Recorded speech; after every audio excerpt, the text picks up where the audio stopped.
What's up, Smart Homers? My name's Aaron, and in this video, I'm about to blow your mind with some of the most innovative technology that I've seen in a robotic vacuum to date. I've had the SwitchBot S10 for quite a few months now, and I have to tell you that this thing has some really cool features, and they've been really pushing the boundaries in terms of what these robots can do. Probably my favorite feature is how you can hook up the base station to your water supply and drain in your house so that you never have to change that mop water.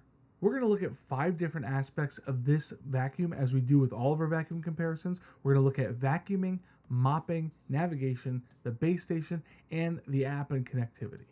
Now, SwitchBot did send me this robot to test out, but they didn't tell me anything I should say about it, and it's going to be an honest review. The S10 is on par with other vacuums in terms of its vacuuming capabilities. It has a single standard edge brush and a standard rubber roller. The roller resists tangling while not officially being hair shedding, and after a month or so of cleaning our house, the roller looks like this.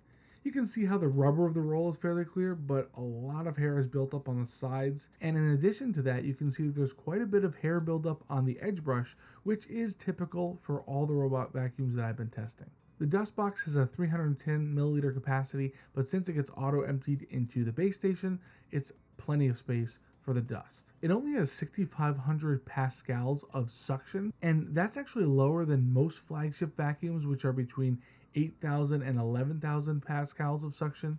But that's really just a number, and the true question is, how does it suck when it sucks up dirt? And the answer is, it does pretty well. Now we're going to explore in-depth vacuuming with my comparison video that I'm working on that's coming out later on this year, and that compares 7 different flagship vacuums from different companies, and it'll show how they compare against each other. The base station has a 4-liter dust bag, and that should last 90 days according to SwitchBot, which is pretty decent. We're going to talk a bit more about that base station in a minute. Mopping, to me, is one of the ways that SwitchBot has been very innovative. First, we have the roller mop, which is so much different from most of the vacuum mop pads that we've seen in the past, the round ones, and I think it's awesome to see this design change. The base station fills the onboard water tank, and then internal sprayers soak the roller, and as it rotates, it soaks the roll, mops the floor, squeegee cleans the roll, and then soaks it again. This is different than your typical mop pad that just starts wiping the floor and gets periodically cleaned, because this means that a clean section of roll is always what's rubbing the floor. It runs at a rotation speed of 300 revolutions per minute, which means 300 times a minute that roll is being cleaned and then it's coming back down clean on the floor again. While mopping, it uses a fairly basic mopping pattern going back and forth across your floor, and it does a pretty good job for big open areas. But where I had issues with it was edge mopping, because it actually has no way to properly mop up to the edge of your room. This means no edge to edge room mopping, and that means that you're going to have to manually clean the edges of your room. Now, they get less dirty than the middle of the room for sure, so it may not be a big deal to you. When it comes to navigation systems, we really have 2 parts. One is navigation and mapping, and the other is obstacle detection and avoidance. For navigation, the S10 uses a top-mounted LiDAR laser system, so it quickly maps your home, and it's actually one of the quickest along with the K10 Plus that they released earlier this year. For obstacle avoidance, it uses infrared technology according to SwitchBot, and it has LED spotlights for illuminating dim environments to help with that obstacle avoidance. It also uses a camera for AI object detection, which is pretty interesting, and when you look at it, you can't really tell there's a camera there. You're actually not able to access the live stream of the camera in the app, but all AI obstacle detection is processed locally inside the robot itself, and it's not sending any obstacle images or data to the cloud. As a security measure, they have not included any way to record video or capture images on the device, so that prevents remote access or unauthorized use of the camera. Despite having a camera, I haven't seen that it can actually detect the type of floor that it's cleaning. So where we've seen other vacuums like Dreamy and Roborock, they actually say, oh, this is a hardwood floor, or oh, this is a tile floor. This doesn't seem to be able to do that. Next, we have what's probably the coolest part of the S10, and that is the dual base station system. They've separated the auto-empty vacuum base station from the water station, and while that may mean more clutter to some people, It also means that you don't have a massive base station that you need to tuck away, and instead you have two smaller ones, and you can find spots for those.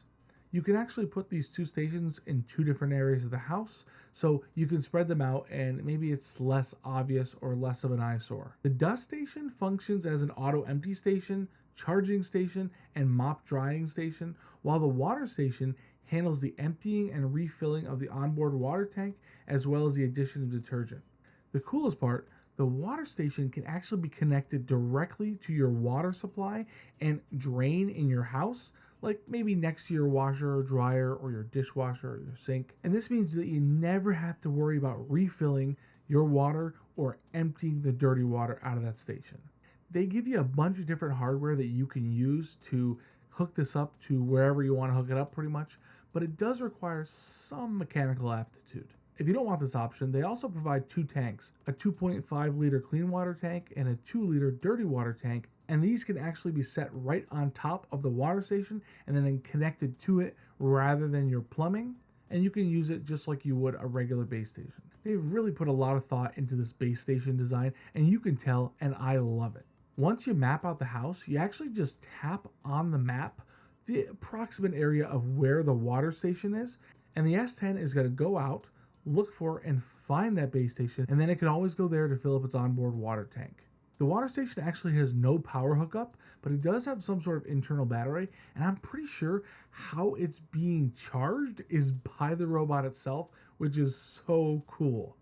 As a side note, SwitchBot's also working on a humidifier and dehumidifier, and the S10 will actually be able to go to the humidifier and fill up its water tank from the water station. If you're using the dehumidifier, it'll actually go and take the water that's collected there, bring it back to the water station so that it can be drained. So after mopping, the S10 is going to go back to that water station for a full cleaning of the mop roll. The robot itself does the cleaning, but the station is providing continuous water flow.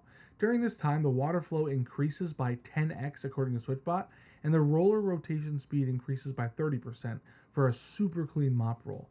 Then it'll head back to the dust station for the drying of the mop roll. It docks, and then it starts drying it with warm air, rotating the mop roll a few degrees per minute or whatever it is, and drying that over the course of a few hours. As far as the app goes, you're looking at the same app that is used to control all SwitchBot devices, and it works pretty well.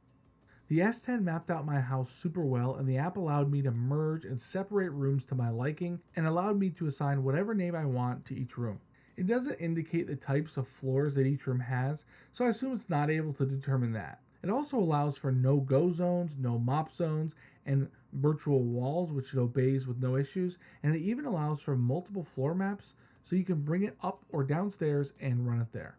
Like I said before, once it's all mapped, it asks you to point to the general area where the water station is, and then the S10 will go find it, and it'll be solidified on the map. Each time it comes to that water station, it does take a little bit to make sure it's oriented properly and make sure it knows it's there. Maybe it's due to the fact that we're bumping the station a little bit. I don't know, but sometimes it takes a little bit longer to recognize where it is, but it always finds it, and it always docks there with no issue. You can do full house, individual room, or specific area cleaning, which is expected. And as it's going around, it actually does ping objects on the map that it recognizes via AI. That's using the camera that I mentioned before, and I think that's pretty cool, but I do hope they continue to improve this accuracy, because I would say we probably got 50% of the objects identified correctly. It identified a wire correctly, it identified a shoe correctly, but it thought the fake dog poop was a wire and actually bumped into it a little bit when it was trying to navigate around. And it thought the teddy bear was a shoe as well, which is kind of weird.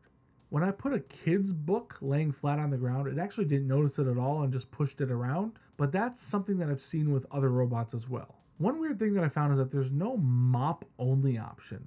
You must vacuum and mop if you want to mop. This is probably because it doesn't want any big chunks of debris getting stuck in that Revo roll assembly. But to me, that limits me because the vacuum is definitely louder than the mopping. And if my kids are asleep, I don't want to wake them up. I just want to mop silently. And I can't do that because the vacuum has to be on. I get why they force you to vacuum with mop, but I wish you could just mop only. Compatibility wise, this thing works with Google and Amazon assistants as well as IFTTT. This is all on its own. But if you get the SwitchBot Hub 2, which I do not have. It actually allows this thing to connect to other systems via Matter, specifically Apple Home and Home Assistant. Unfortunately, Matter isn't developed enough where it has a standard for vacuum robots, so all you get in Home Assistant or Apple Home is on and off. You don't get all of the juicy data in Home Assistant that you do with the Dreamy and the Roborock vacuums. Alright, so let's talk about pros and cons, and then I'll give you my overall feeling about the vacuum. As far as pros, the most obvious and the coolest feature is this dual base station design and the ability to hook it up to your indoor plumbing so you never have to think about changing that water again. I also love that roller style mop because I really do think it actually cleans better, and it's always a clean section of mop touching the floor, which has got to be better, and I love that there's that innovation there. Robots should be moving to that roller style. What I don't like about the roller mop, what I mentioned before, is that there's no edge mopping capability. And if you look at the roller mop, it's actually not even as wide as the vacuum body itself, meaning you're not even getting that width when you mop, so it might take more passes to get the mopping done. I really wish they had a wider roll because that would mean a wider mop path, which is more efficient mopping. Also, a more plush roll might be good because when this thing mops, it can't quite get in the grooves between tiles, but a more plush roll would get down into those grooves and would do a lot better. Lastly, the height of the robot might be a problem for you, and this thing stands at 119 millimeters, which is pretty high compared to the other robots, and I forgot to convert that to freedom units for you guys, but you could do that on your own, but it is taller than the other ones, meaning you may not be able to get under a low couch or a bookshelf.